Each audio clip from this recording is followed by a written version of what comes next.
do grande amor de Cristo, eu preciso de ti, querido irmão, precioso és para mim. Fala pra quem está do teu lado, eu preciso de ti.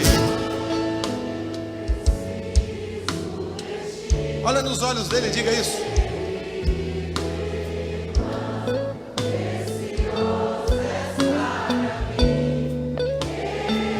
Mais uma vez, eu preciso de ti.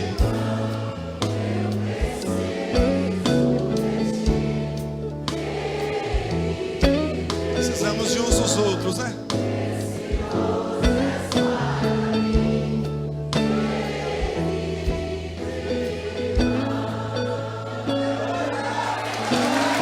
Louvado seja o nome do Senhor.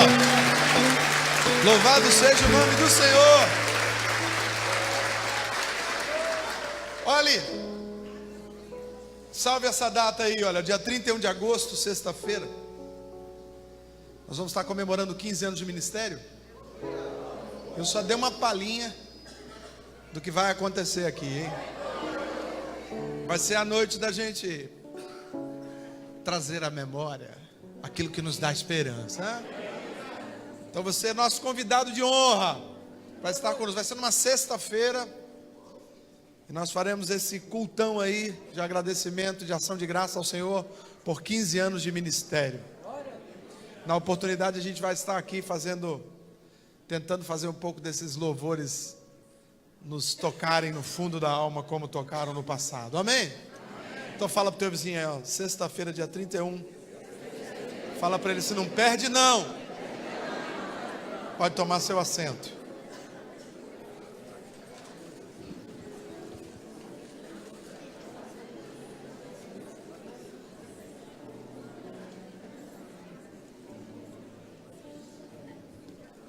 Segundo livro do profeta Samuel, capítulo 6.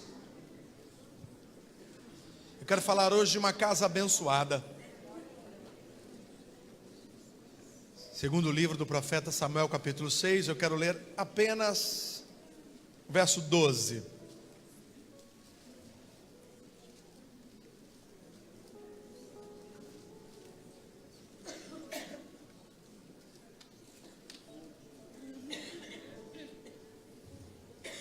Segundo livro do profeta Samuel, capítulo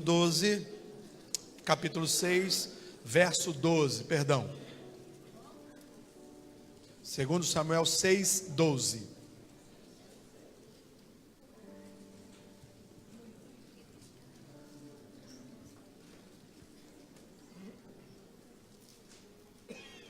Diz assim na minha versão: foi dito ao rei Davi: Jeová nosso Deus tem abençoado a casa de Obed-edom e tudo o que lhe pertence, por causa da arca de Deus que está em sua casa. Foi Davi e trouxe com alegria da casa de Obed-edom a arca de Deus para a cidade de Davi, somente até aí.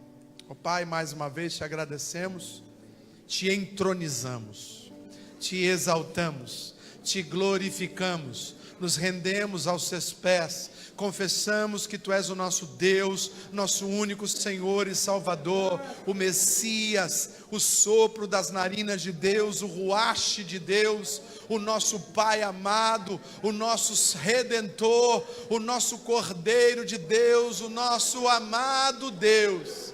Pai, receba a nossa adoração e fala conosco através da Tua palavra. É a oração que fazemos no nome de Jesus. E quem crê diga amém. Amém, amém, queridos. A arca da aliança era um símbolo, um sinal da presença de Deus. Era um baú de madeira, feito de madeira de acácia, uma madeira bem resistente, e ele era coberto de lâmina de ouro por fora e também por dentro.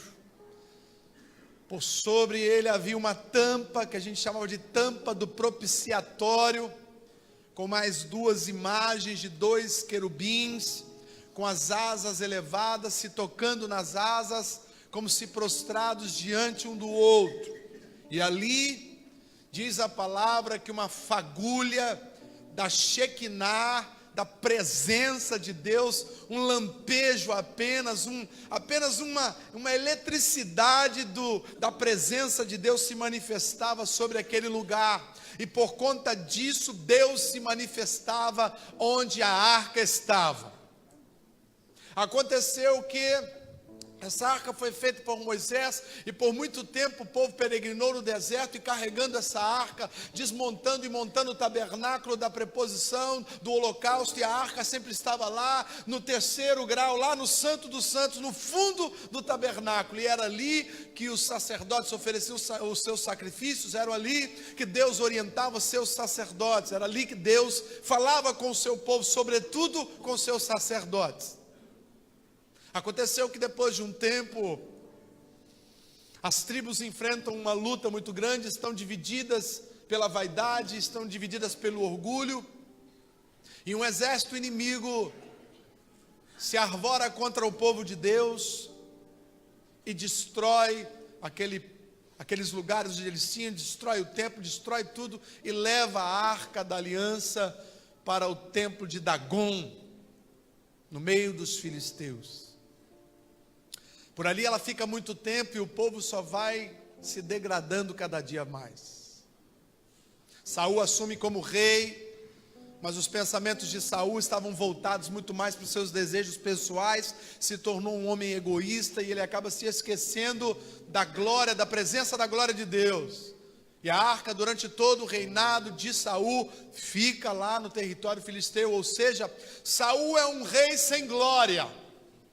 Ele tinha a glória dos homens, mas não tinha a glória de Deus. E quando o homem tem a glória do outro homem, ele perde a sua vida, porque nós nascemos para glorificar só um, o Deus Todo-Poderoso.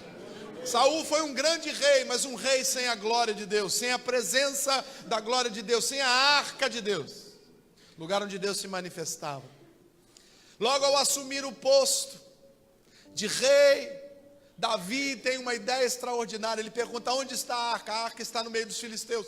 Vamos buscar a arca da aliança. Então Davi prepara um carro de boi especial, 0 quilômetro, prepara os seus sacerdotes, prepara os holocaustos, e ele vai com uma grande comitiva para poder pegar essa arca. Nesse tempo a arca já não estava mais no templo de Dagon, porque enquanto esteve lá, Deus enviou muitas pragas àquele povo, e eles, temendo a desgraça sobre a vida deles, eles pegam a arca e levam na fronteira entre o território filisteu e o território de Judá, Balaim, Judá, ele fica ali próximo, e a arca então estava na casa de um homem. Agora Davi chega para pegar a arca, e é evidente que aquele homem chama os sacerdotes, e os filhos dos sacerdotes vão ali acompanhar todo aquele cortejo. A gente conhece um pouco da história. Eles não fazem de acordo com a vontade e os preceitos de Deus, apesar de boa intenção, querido. O nosso Deus é um Deus de ordem, de preceitos. Não é o que parece ser bom que deve ser feito, mas é aquilo que está escrito que é bom. Nós não estamos aqui para julgar o que Deus ordenou, nós estamos aqui para obedecer. E todas as vezes que julgamos o que Deus ordenou, ou nós achamos que temos uma forma diferente de fazer, uma forma mais tecnológica, uma forma mais rápida, geralmente atraímos a morte sobre nós. E foi o que aconteceu. Infelizmente, o rapaz, ao carregar a arca sobre o boi, ele em cima da charrete, a charrete passa numa pedra, a arca começa a tombar, e ele coloca a mão na arca e não era para colocar, e ele morre imediatamente. Davi se entristece. Davi quer trazer a arca da aliança, da presença de Deus, para perto do seu palácio. Ele era um homem segundo o coração de Deus, ele sabia da importância de ter a Shekinah de Deus com ele.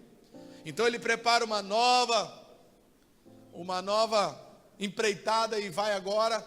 Mas nesse período em que a arca sai da casa de um homem e acontece esse incidente na reira de Uzá, e Uzá morre, Davi, para não deixar a arca no meio da estrada, ele deixa a arca na casa de um homem chamado Obed-edom. Esse homem não tem nada a ver com a história, ele apenas hospeda aquela arca, porque talvez o acidente que aconteceu com aquele homem que morreu, quando eles levavam a arca para Judá, aconteceu perto da sua casa.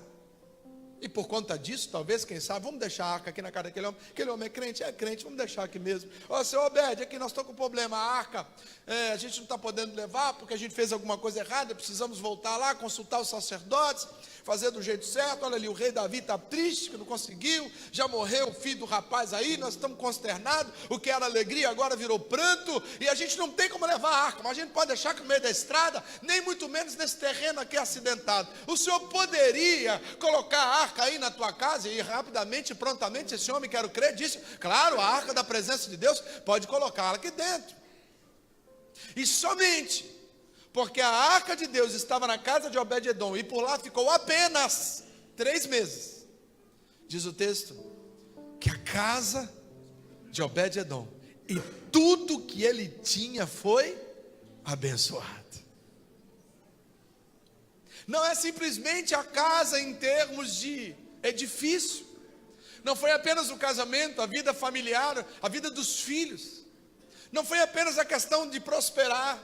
A Bíblia diz que a casa, e quando a Bíblia fala da casa, está falando da sua história, da sua família, e tudo que pertencia a Obed-edom, sabendo que naquela época o homem era dono de tudo, ou seja, tudo que aquela família tinha, tudo que aquela família vivia, foi abençoada, porque a arca da aliança, da presença de Deus, estava dentro daquela casa. E aí nós nos perguntamos hoje, pastor, eu quero que a minha casa seja abençoada, eu quero que a minha família seja abençoada, eu quero que os meus filhos sejam abençoados, eu quero que os meus negócios sejam abençoados. Qual é a mandinga? Qual é a história? Qual é o culto? Qual é a campanha? O que eu preciso fazer? O que eu preciso estudar? Qual é o ritual que eu preciso fazer? E aí a Bíblia nos traz essa história que prova para mim e para você que para a casa ser abençoada, basta que Deus esteja dentro dela. Quantos querem uma casa abençoada nessa noite? Digam glória a Deus. Levante a sua mão bem alto para que Deus possa ver e diga, eu quero. Diga, eu quero que a minha casa, minha família seja abençoada. Diga hoje eu vou levar a arca da aliança para minha casa.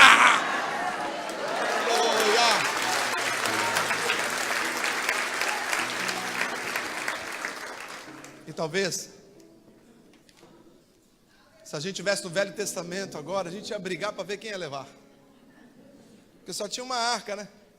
E aí eu tenho que fazer aquela fila, ó, fica na sua casa segunda, na minha fica na terça.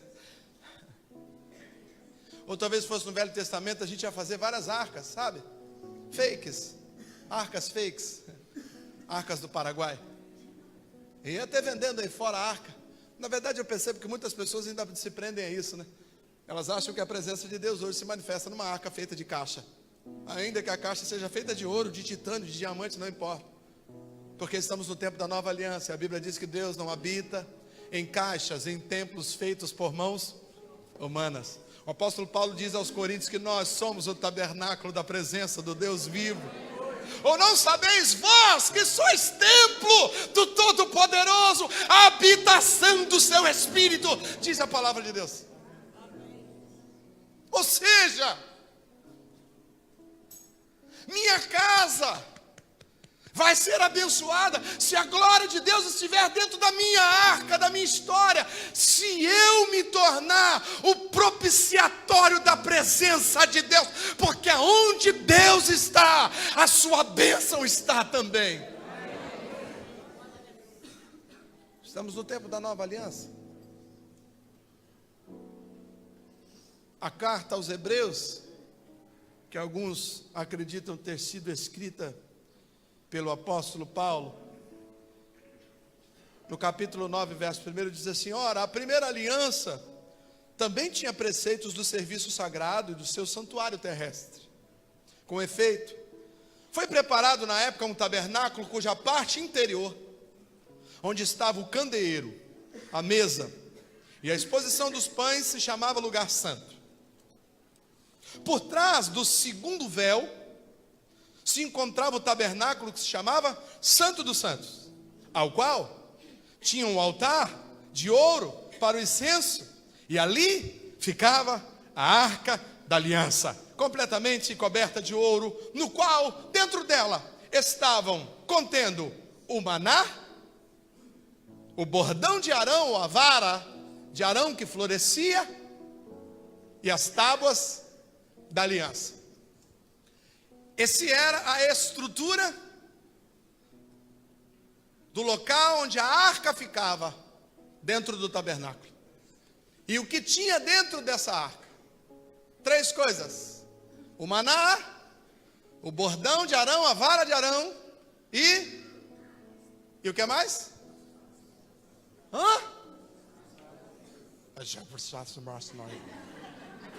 É língua estranha isso? É revelação de Deus? Preste atenção. Diga: dentro da arca tem um maná. Diga: maná. Fala para o teu vizinho, não esquece. Diga: dentro da arca tem maná. Diga: tem uma vara que floresce. E tem a Bíblia. Se fosse hoje seria a Bíblia. Naquela época chamava as tábuas das leis. Você entendeu até aqui? Diga amém. Bom, agora eu preciso entrar na mensagem. Nós já aprendemos que aonde a arca de Deus está, sendo merecedores ou não, sendo líderes ou não, sendo preparados ou não, aonde a arca de Deus está repousando, essa casa é abençoada. Sim ou não? Assim aconteceu na casa de Obed-edom. Aonde a arca de Deus está é lugar abençoado. Mas quando eu leio um pouquinho antes, aí no capítulo 4, verso 22, um texto que você conhece também, o momento em que uma mulher está dando luz a uma criança, e ela, cheia de dores, diz: o nome desta cria será Icabod, porque foi-se a glória, ou em algumas versões, foi-se a presença de Deus. Se a casa que tem a arca é abençoada, a casa que não tem arca é casa amaldiçoada. E digo mais, como eu disse no início, não importa se é casa de crente, se é casa de abençoado, se é casa de líder, se não é. Se a presença de Deus está ali, a sua glória estará ali, a bênção estará ali. Se não há a presença de Deus, o que tem é a presença da morte. Esse texto do capítulo 4, verso 22, do mesmo livro,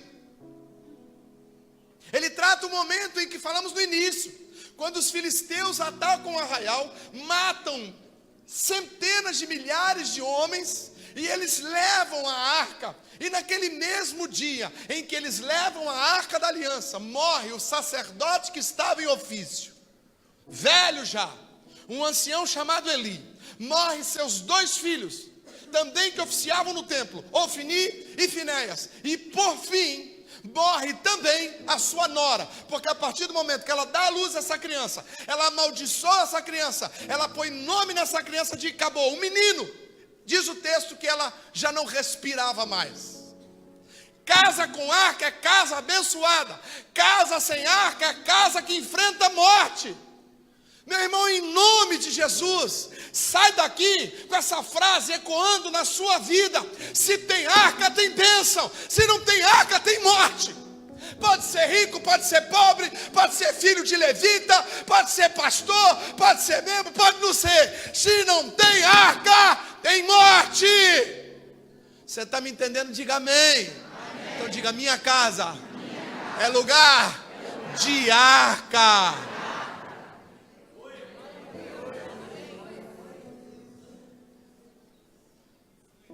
Casa que não tem arca é casa de suicidas, pessoas que se lançam sobre a sua espada.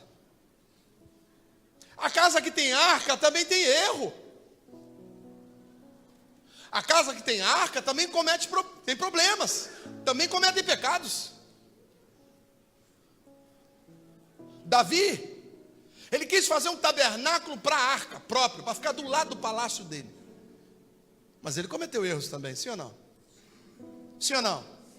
Mas foi abençoado, morreu velho em dias, morreu com o seu povo em paz, morreu governando e mais, ainda colocou o seu descendente para reinar em seu lugar, inclusive um descendente fora da sua linhagem, no que diz respeito à estrutura dos tempos, porque Gededias, ou como a gente conhece, Salomão, era um dos mais jovens. Não era ele que deveria estar ali naquele lugar, mas ele escolheu quem colocar lá naquele lugar, e todos respeitaram, e Salomão foi rei depois dele, porque o governo de Saul não tinha arca, ele comete suicídio. O governo de Davi tem a arca, e ele morre abençoado.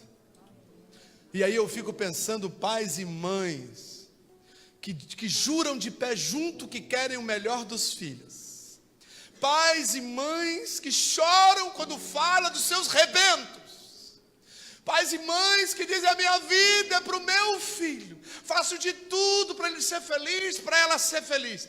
Pais e mães com um discurso poético, que podem até fazer condoer muitos corações, mas diante de Deus, seu discurso e tuas lágrimas não valem nada, se você não prioriza a arca na sua casa. Você precisaria fazer teatro e trabalhar na Globo, meu irmão, porque você é um artista. Porque homem e mulher, pai e mãe, que se preocupa com o futuro dos filhos, não abre mão da presença, da glória de Deus na sua casa. Oh, meu filho, eu vivo por eles. Eu só não tenho a arca em casa. Filha de Saul, filho de Saul, filho de quem não quer, de não deseja. Ah, eu não tenho acesso, não tenho tempo. Você não tem tempo, não, Deus vai te dar. Você não tem tempo porque você brinca demais, joga demais, corre demais. Na cadeira de roda você vai ter tempo, muito tempo. Ah, você não tem tempo porque tem muito dinheiro para gastar. Tem problema não, quando acaba o dinheiro, irmão, a igreja está aberta 24 horas para você dobrar o teu joelho aqui. A gente nunca prioriza Deus antes de saber qual é a dor de quem não tem a arca e é acometido pelos males da morte. Irmão, em nome de Jesus, volta para casa hoje e no meio da tua sala faz um ato profético lá, dizendo: essa casa a partir de hoje é a habitação da glória de Deus. Amém ou não amém? Amém. O que é dentro da arca então? Quem lembra? Primeiro, segundo, terceiro, as tábuas. Diga: maná, vara, tábuas. Ah, legal, isso aqui tem dentro da arca. Quem é a arca hoje? Diga: a arca sou eu. Diga: a arca sou eu. Diga: eu preciso ser a arca que tem os elementos dentro. Diga: eu sou a arca completa. Se não é fake arca.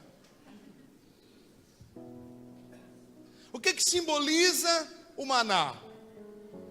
Pelo menos, olha, se você estudar em casa, se você orar em casa, se você ler esse texto em casa, eu tenho certeza Deus vai te falar mais 10 coisas.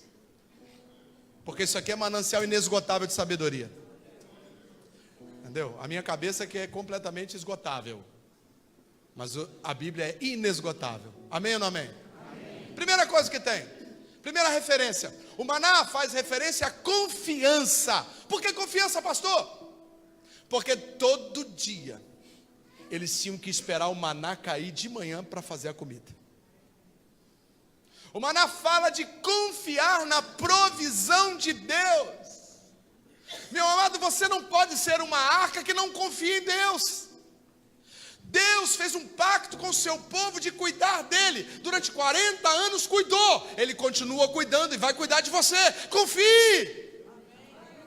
Porque a falta de confiança gera incredulidade. A incredulidade é o paradoxo da fé.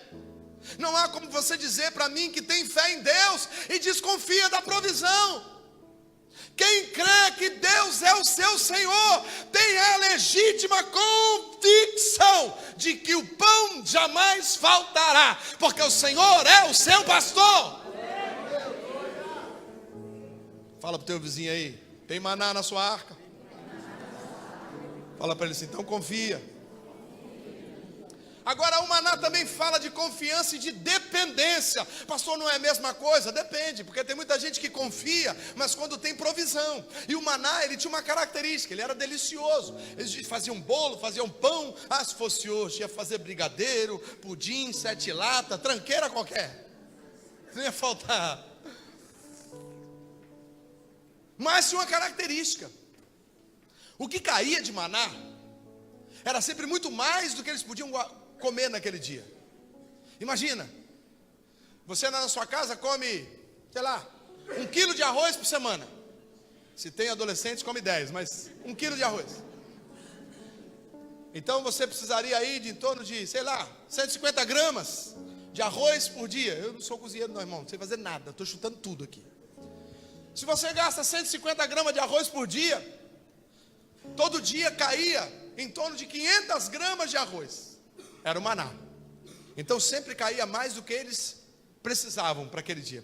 E aí o que os caras pensavam? Ah, eu confio, Deus, eu confio em ti. Aí que chegou o maná. Aí eu continuo confiando, mas eu vou fazer uma reserva. Eu confio, mas sabe como é, né? Ia lá, pegava os 150 gramas para fazer o arrozinho do dia e botava mais umas 200 gramas numa latinha de Neston e colocava lá debaixo lá da cama. Sei lá, né? Vai que amanhã não cai. Aleluia.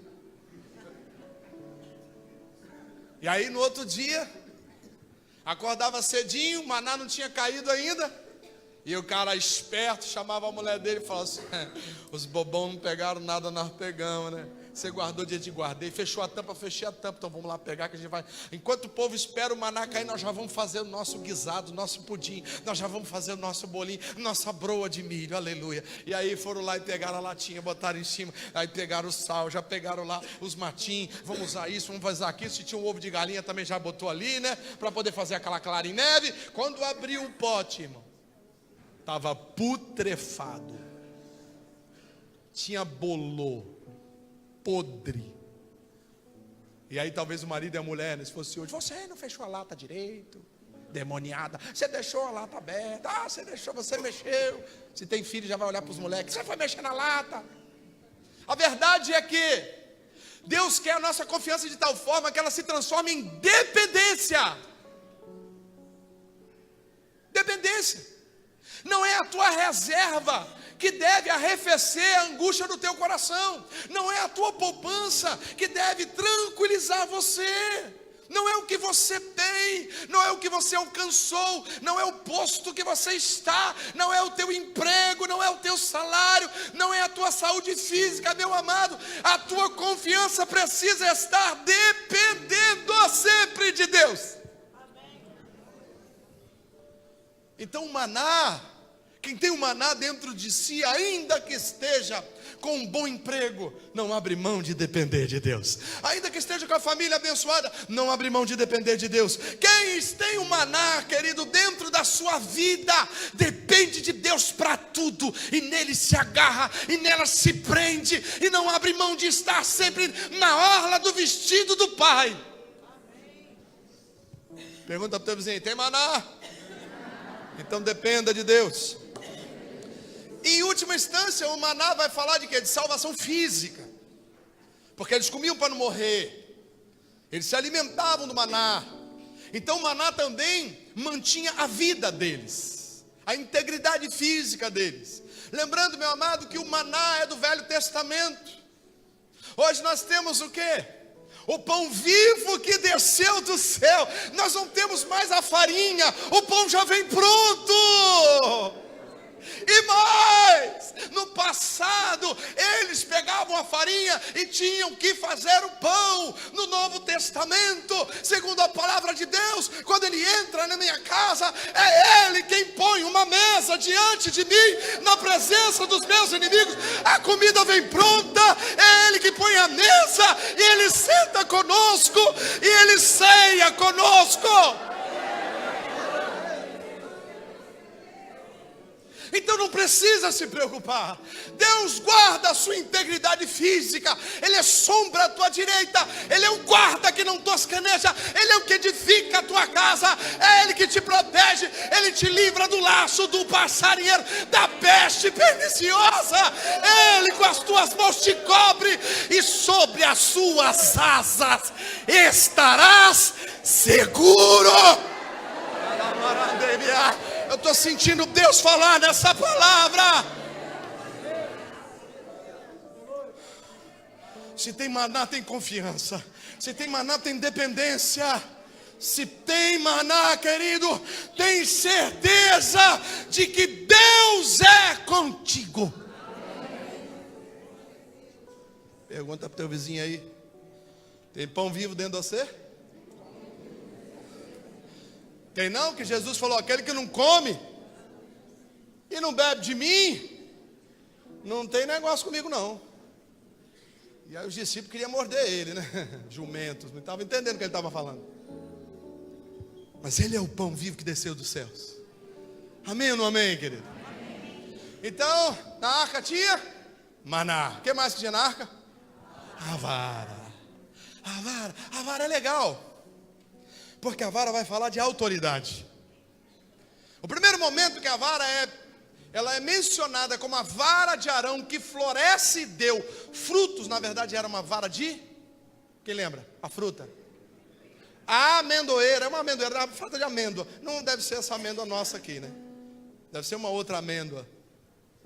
Porque essa árvore ela tem uma característica interessante, que ela é a primeira a dar frutos no inverno. Ainda o inverno não acabou, ela já dá frutos, ela começa a florescer. E quando ela floresce, as pessoas já sabem que vai haver uma mudança de estação.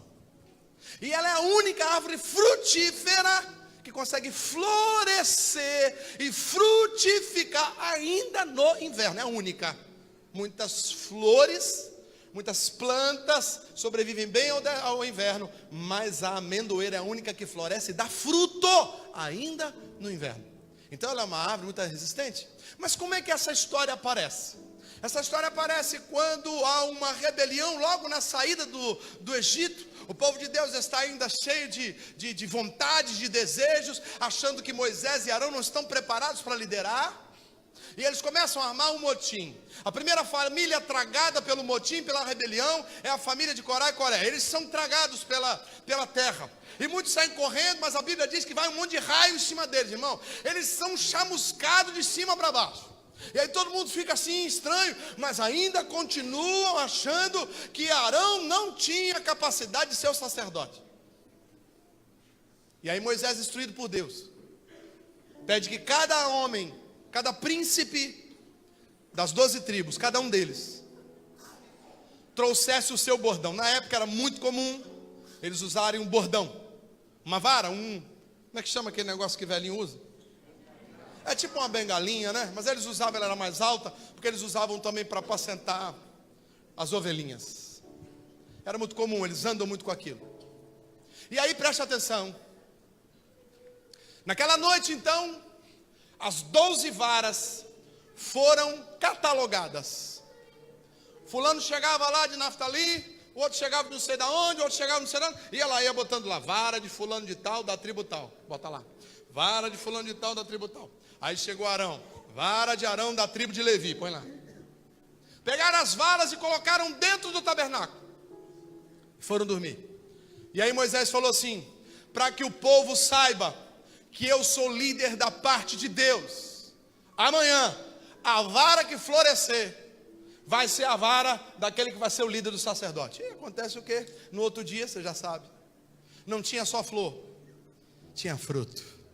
Em uma noite, Deus fez uma vara seca, cortada, sem folha, sem caule, sem raiz, não só florescer, como frutificar. Meu irmão, Deus está falando para você, que Ele não precisa ver as suas folhas, não precisa ver as suas flores, não precisa ver a sua raiz, basta que você creia, que Ele é Senhor da sua vida, e Ele faz você frutificar da noite para o dia.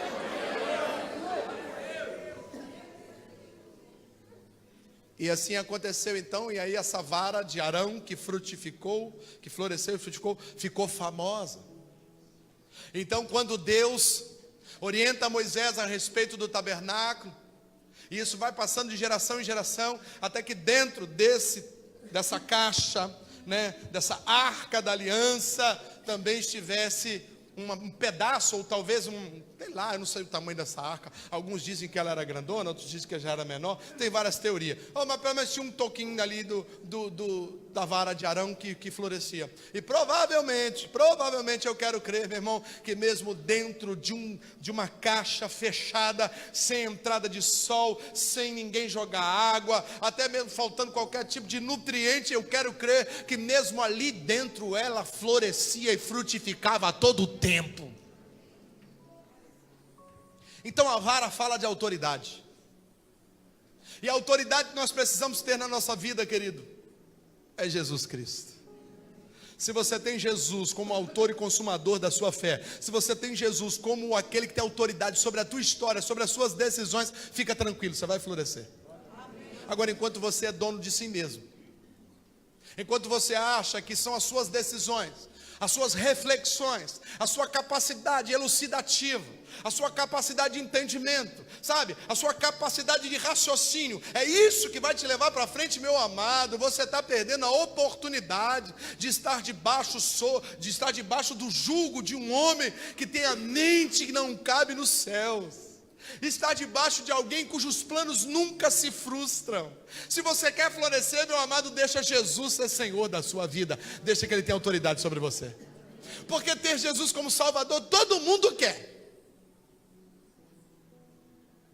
Mas poucos querem Ele como Senhor. Porque para ser Salvador, posso ter até o gênio da lâmpada. Mas para ser Senhor, eu tenho que me submeter. E a Bíblia diz: submetei-vos, né? Sujeitai-vos, pois, à potente mão do Senhor, e ao tempo dele, Ele vos exaltar. Diga: florescimento só vem naquele que se submete à autoridade de Deus. Fala para o teu vizinho aí: tem vara dentro da sua arca? E a vara também fala de mudança, justamente por essa questão, né? De que ela é conhecida como árvore da mudança, porque ela sempre anuncia a mudança da estação. Quando as pessoas estavam no deserto, sem relógio, sem cronologia como nós, eles olhavam e viam como as amoreiras estavam florescendo, eles já sabiam: está chegando o final do inverno. Então a amendoeira era conhecida como a árvore que prenunciava a mudança. E mudança, querido, é a chave para nós cristãos. A palavra convertei-vos ou arrependei-vos também pode ser lida como mude. Mude de rota, mude de pensamento, mude de direção. A conversão não é nada mais, nada menos do que uma mudança de direção. No original é uma palavra que a gente usa muito: metanoia. Meta no sentido de alvo ou de mudança, e noia, mente. Ou seja, muda a sua meta, muda o seu alvo. Até porque a palavra pecados do grego significa errar Olha como é que as coisas se encaixam, meu amado. Se você não faz uma metanoia, ou seja, se você não muda a sua meta, a sua direção, o seu alvo, você vai errar o alvo. Se você erra o alvo, você está pecando. Então preste atenção, meu amado. Em nome de Jesus, aprenda a deixar Deus mudar você. Não seja resistente. Vou falar igual o sábio: não seja como o cavalo e a mula, que precisa daquele arreiozinho para andar. Não age como um jumento, como eu costumo dizer que não, teimoso. Deus está falando para você, faça isso, deixa eu te mudar. Aí você, não, eu quero fazer de outro jeito, porque eu já sei, eu já conheço. Conhece nada, meu irmão. Ninguém conhece nada, só Deus é dono da verdade. Então deixa Ele te mudar, deixa Ele mudar a tua história, deixa Ele mudar a tua trajetória, deixa Ele te mudar de posição, deixa Ele trocar você, meu amado, de lugar. Deus tem que ter autonomia para ser Senhor das nossas vidas. Você imagina que você contratou um motorista, então aquele motorista te chama de Senhor. Ô seu Pedro, tudo bem? Hoje de manhã o senhor vai para onde? Aí eu sento no banco do carona, porque ele é meu motorista, eu contratei ele, o carro é meu, a gasolina é minha, ele é meu funcionário. Aí eu sento no carro e digo assim: olha, hoje fulano de tal, meu motorista, eu quero ir lá para Domingos Martins. Aí ele, ok senhor, muito bom, e vamos lá. E ele pega o carro e começa a ir em direção a Guarapari, e ele começa a ir em direção a Guarapari. Eu falo, caramba, mas para chegar lá, vai passar por dentro, vai pegar aquele outro caminho, vai ficar mais distante. Aí quando chega em Guarapari, ele passa direto, ele vai em direção a Piúma. Eu falo, caramba, aí vai ficar muito ruim, vai ter que voltar para o Cachoeiro, e daí a pouco ele está chegando no Rio de Janeiro. Fala, ô jumento, eu falei que queria ir para Domingos Martins. Ele falou, é? É assim que a gente faz com Deus? A gente diz que Deus é o nosso Senhor, que é Ele que dita o local, mas quando a gente pega o volante, a gente muda a rota. Que espécie de Senhor Ele é de uma pessoa que não obedece às direções que Ele dá? Não vou fazer. Eu não vou fazer porque eu não quero. Eu não vou fazer porque eu acho que é melhor. Eu não vou fazer porque eu já fiz. Eu não vou fazer porque eu já passei por aí. Eu não vou fazer, sabe por quê? Porque eu já sei que não vai. Eu já sei que não vai dar certo. Ou seja, eu sei mais do que Deus. E Deus está falando para você: deixa eu colocar você na rota de novo. Deixa eu fazer você passar nesse lugar de novo. Deixa eu transformar um pouco a tua mente com aquilo que eu posso fazer e não com aquilo que você pensa que sabe fazer. Deixa. E aí Deus vai requerer de mim e de você essa liberdade para atuar na nossa mente, porque senão a gente vai ter sempre a mente do mundo. E o apóstolo Paulo diz, não fica com a mente do mundo, não toma a forma da mente do mundo. Transformai-vos pela renovação da vossa mente, para que experimenteis a boa, perfeita e agradável vontade de Deus. Você quer experimentar uma boa, perfeita vontade? Boa, perfeita vontade, quer? Sim ou não? Diga, eu quero experimentar uma coisa boa, uma coisa agradável e uma coisa perfeita. Diga mais uma vez, boa, perfeita, agradável. Mais uma vez, boa, perfeita e agradável. Eu quero viver isso. Fala para o seu irmão assim, então deixa Deus agir.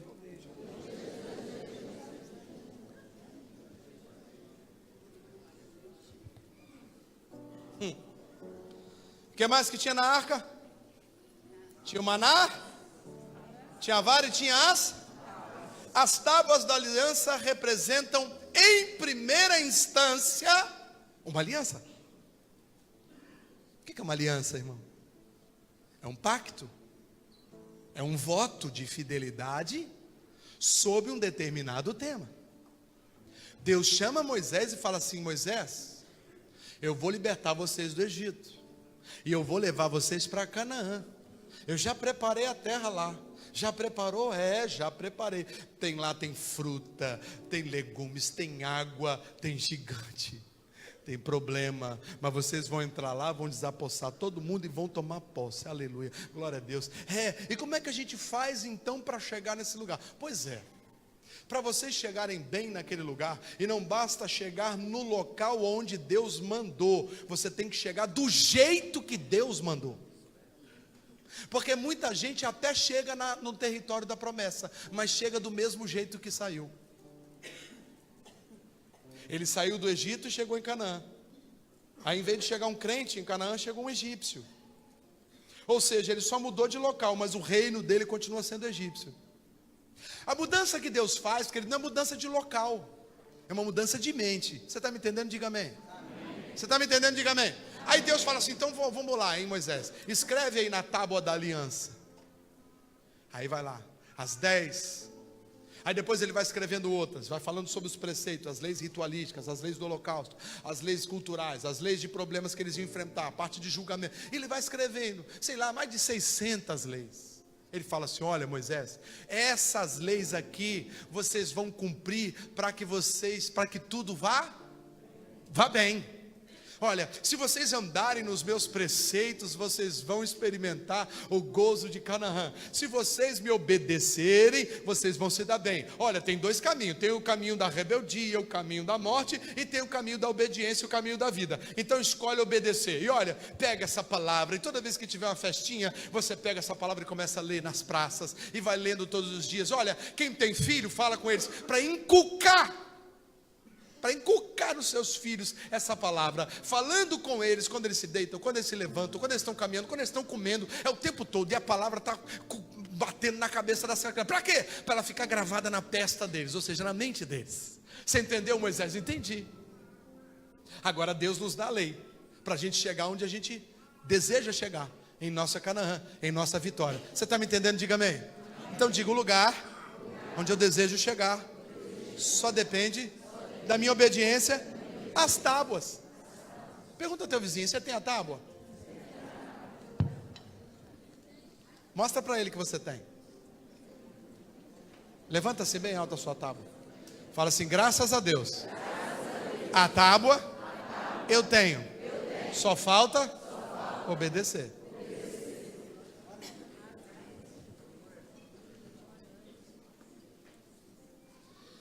E para a gente ir encerrando, a tábua também fala de limites. Limites e promessas, ou seja, aquele pacto da aliança que Deus fez com Moisés. E esse pacto foi se firmando até chegar na última aliança, que na verdade é a última aliança, que é a aliança de Jesus Cristo com a igreja através do seu sangue. O sangue da nova e eterna aliança. Esse pacto foi feito. E Deus nos deixa a sua lei. E agora eu tenho que obedecer. Por quê? Cada lei, ela desemboca numa promessa. Se eu cumpro, eu vivo a promessa. Se eu não cumpro, eu não vivo a promessa. As leis estão vinculadas à obediência. Se tu fizer isso, vai ter isso. Se não fizer, vai tomar bolada. Se tu fizer isso, aquilo, outro, vai se dar bem. Se não fizer, vai ter problema. Se você fizer andar por esse caminho, você vai encontrar paz. Se você andar por outro, você vai encontrar morte. Se você andar na roda do escarnecedor, você vai blasfemar contra mim, vai entrar água na nossa relação, você vai entristecer o Espírito Santo, eu vou abandonar você e você vai morrer, e vai ser morte eterna. Mas se você andar com aquele que salmodia, com aquele que fala a palavra de Deus, com aquele que canta hinos de adoração, com aquele que jubila com o Senhor, isso vai fortalecer a tua fé. Você vai se encher de fé, você vai enfrentar os combates da sua vida, vai guardar a tua fé, vai receber a coroa da vida, vai morar comigo na eternidade. Então tem um monte de preceito vinculado à promessa. Eu quero viver a promessa, eu preciso obedecer às tábuas, sim ou não? Sim. Você tem tábua? Sim. Você tem tábua? Sim. Então obedeça e experimenta as promessas. Fala para o teu vizinho e pergunta para ele: você quer experimentar a promessa? Obedeça as tábuas. Eu estou falando de alguém que quer ser bênção na sua casa. Diga: para ser bênção na minha casa, eu preciso ter na minha vida. Diga: eu preciso ter na minha vida o maná, a vara e as tábuas.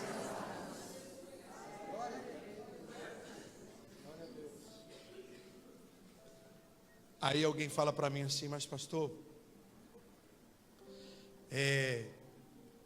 a Shekinah, a tampa do propiciatório, onde se apresentava a fagulha da glória de Deus, na época, né, ela não era visível a todos. É evidente que quando Deus se manifestava lá dentro daquele tabernáculo, muitas vezes no céu ficava aquele estampido de nuvem, relâmpago, era um negócio, o pessoal se borrava de medo. Mas pastor, hoje não é assim. Claro que não, porque hoje nós somos a arca, amém? Amém? E mais do que isso, a Bíblia diz que quando Jesus morreu na cruz do Calvário, o véu do Santo dos Santos, que representava o lugar onde só o sacerdote, o sumo sacerdote entrava, foi rasgado do alto a... Hoje nós temos livre acesso à Shekinah de Deus. A nós quem? Os pastores, aleluia?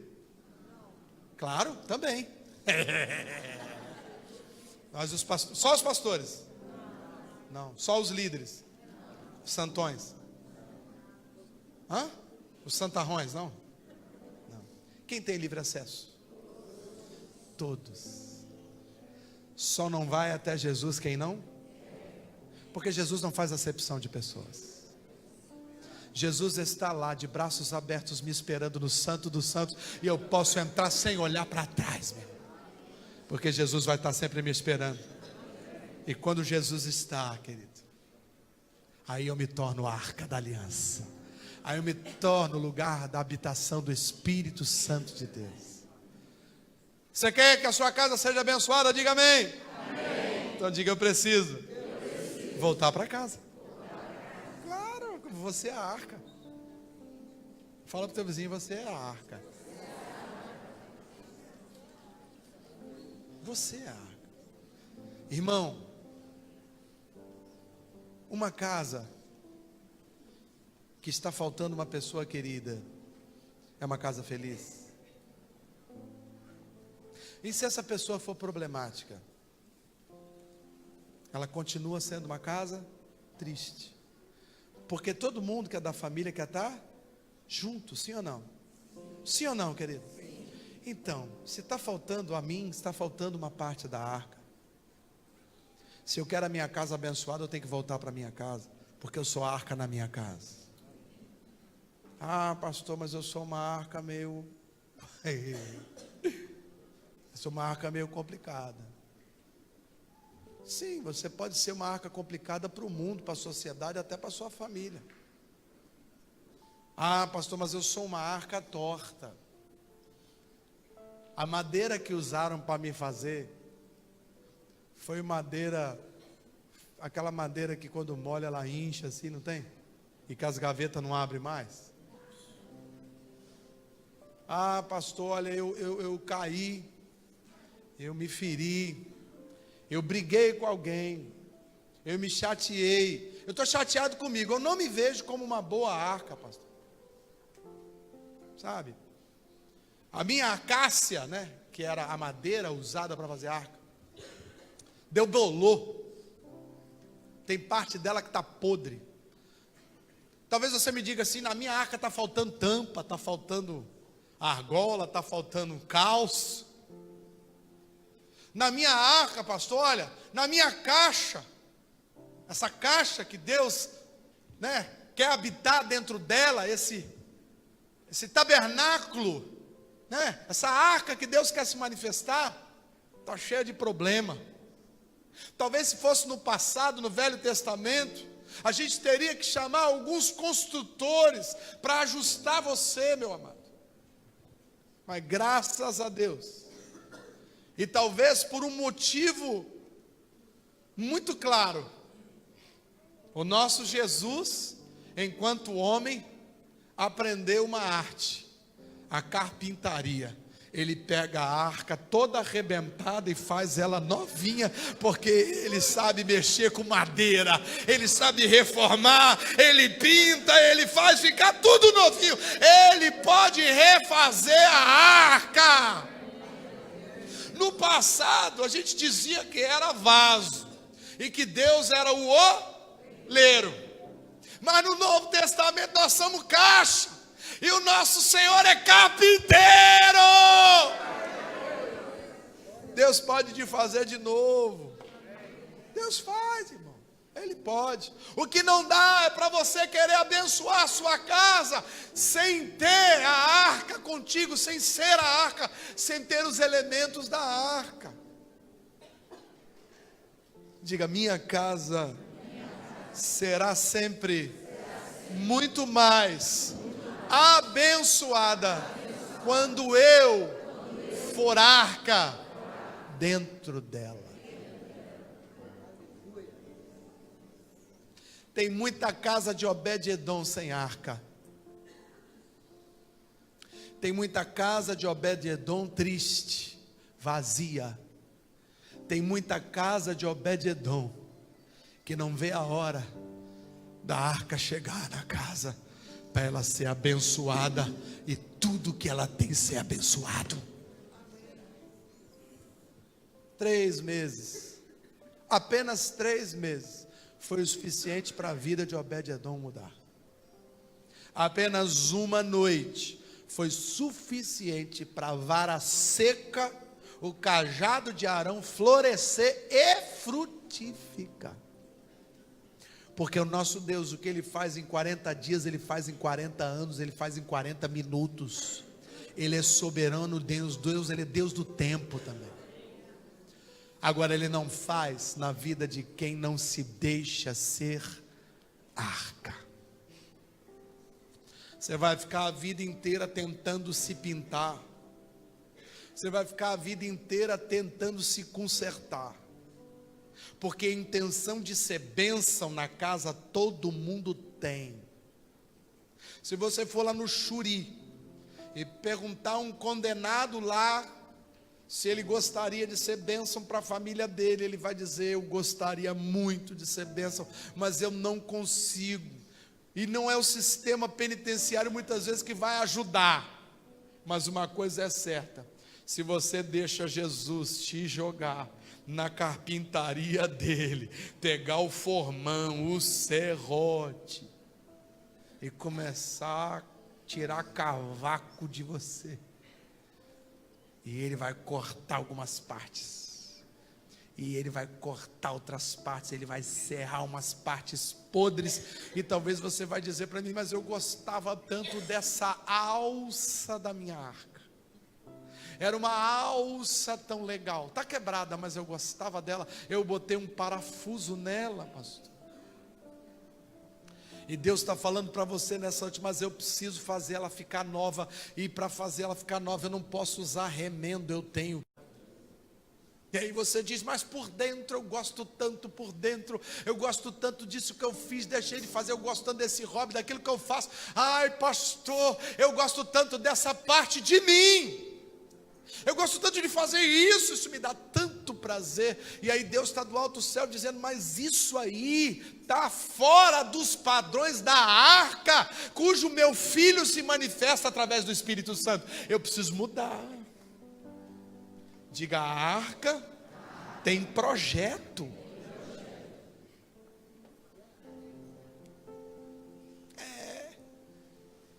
E aí, se você não deixa Deus tirar o que precisa ser tirado, cortar o que precisa ser cortado e acrescentar o que precisa ser acrescentado, meu amado, você vai passar a vida inteira lambendo suas feridas. E lambe, lambe, ela não cicatriza. E lambe, todo mundo vê e fala: coitado, olha que coitadinho dela, coitadinho dele, olha como ele é triste, como ele é infeliz. E está você lá lambendo a sua ferida, tentando consertar a sua caixinha, consertar a tua história, consertar a tua voz, consertar a tua mente, consertar, sabe, o seu local, os seus amigos. Você quer fazer tudo, irmão, você não tem como. Deixa Jesus tratar você. Se entrega hoje na carpintaria de Deus. Ele quer transformar você em arca. Ele vai botar dentro de você a sua lei, Ele vai botar dentro de você a sua confiança, Ele vai botar dentro de você a autoridade, Ele vai colocar dentro de você os seus preceitos, as suas promessas. E quando você chegar sendo arca dentro da sua casa vai ser abençoada. Vamos ficar de pé, vamos orar. Aleluia. Pastor Wesley está aí? Vem cá, meu pastor. Aleluia. Louvado seja o nome do Senhor. Se você quiser vir até o altar nessa noite, pode sair do seu lugar e vir. Nós vamos orar. E talvez você queira se apresentar a Deus aqui no altar, como se você estivesse caminhando em direção à carpintaria. Faz de conta que isso aqui é uma carpintaria. A gente usa essa metáfora para orar, e a nossa mente vai entender isso e vai nos ajudar a fortalecer a nossa fé. Se você precisa de ser arca para abençoar a sua casa, sai do seu lugar e vem à frente, nós vamos orar. Glória a Deus. Você que foi impactado pela palavra, o Espírito Santo falou, ministrou o seu coração, fica à vontade. Oh Jesus, obrigado Senhor.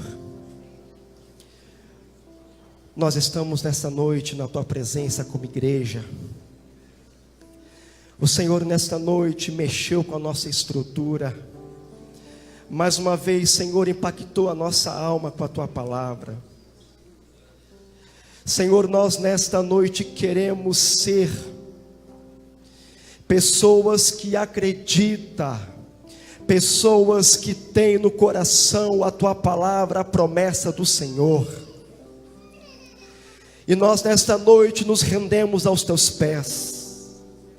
Colocamos as nossas vidas diante do teu altar, nos prostramos aos pés da cruz, e nós te pedimos, meu Senhor, como filhos que nós somos nesta noite, nós te pedimos, venha sobre nós com as tuas mãos e toca sobre nós, sobre cada um de nós nesta noite, porque o que nós queremos, meu Pai, é sair daqui deste lugar, sabendo que na nossa casa está ali, Senhor, no lugar de honra, no lugar principal, a arca do Senhor, a tua presença regendo e governando a nossa vida, a nossa casa, a nossa família.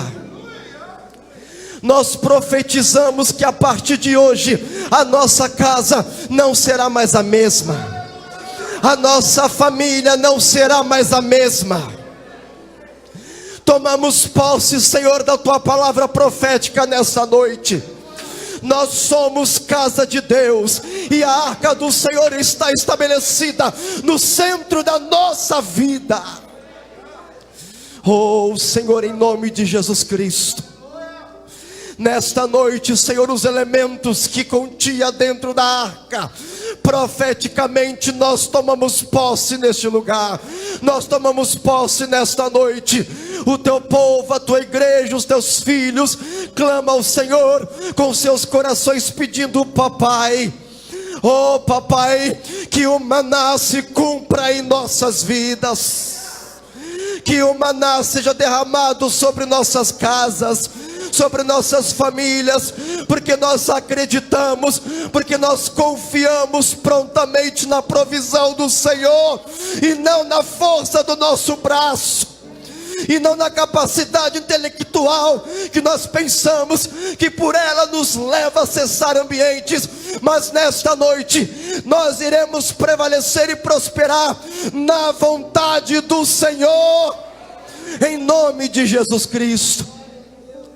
Que possamos nessa noite tomar posse, Pai, da vara de Arão que floresceu, que possamos estar debaixo da tua autoridade e ser submissos à tua poderosa e infalível vontade, que é nos revelado através da tua palavra.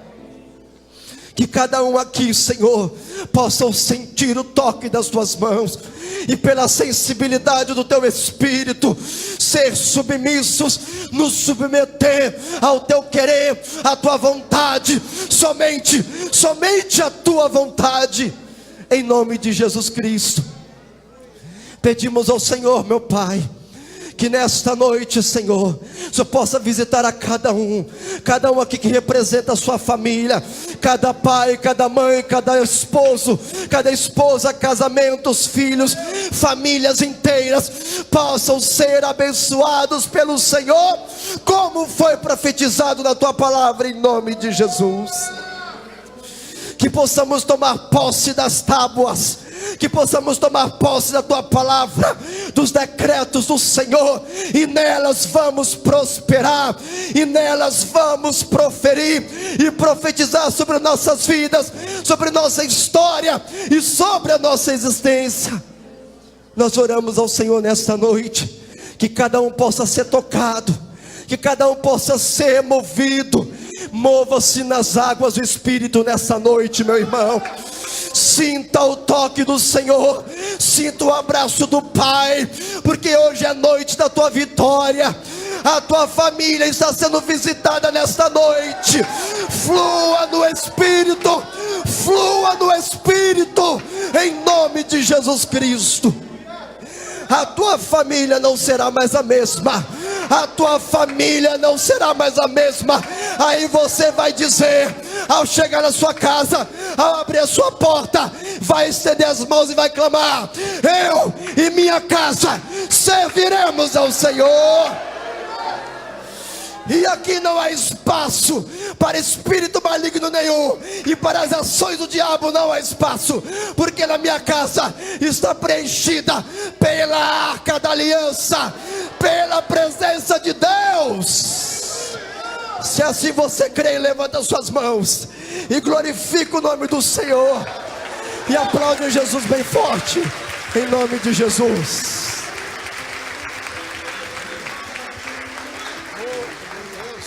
Aleluia, glória a Jesus. Aleluia. Diga: a bênção vai chegar na minha casa quando eu chegar lá. Diga: você vai. Fala para quem está ao lado: você vai levar a bênção de Deus para sua casa, em nome de Jesus. Abra sua mão assim, olha. Senhor, em nome de Jesus, que esta palavra profética seja proferida com fé em cada casa dos teus filhos e filhas que estão aqui. Deus, que falem eles através do teu Espírito Santo, e que labaredas de fogo saiam de seus lábios espirituais, e que eles mesmos sejam os primeiros a tomar posse dessa bênção. Porque quando a bênção chega, quem leva já foi abençoado. Então, Deus, que eles recebam a bênção do Senhor aqui, e que eles sejam porta-vozes da bênção do Senhor, das boas novas do Senhor, da unção de Deus, da paz que excede todo entendimento, do autocontrole, Deus, em nome de Jesus. Que a partir de hoje eles possam ver com seus olhos físicos também que a casa deles é lugar da arca de Deus. Que a tua graça e a tua misericórdia cubram o teu povo, que o Senhor nos leve em paz debaixo das tuas mãos poderosas. É a oração que nós fazemos em nome de Jesus, e quem crê diga amém. Amém? Dá uns amém, glorifica a Deus. Dá uns 3 ou 4 abraços aí nesse abençoado aí do teu lado. Que Deus te abençoe em nome de Jesus.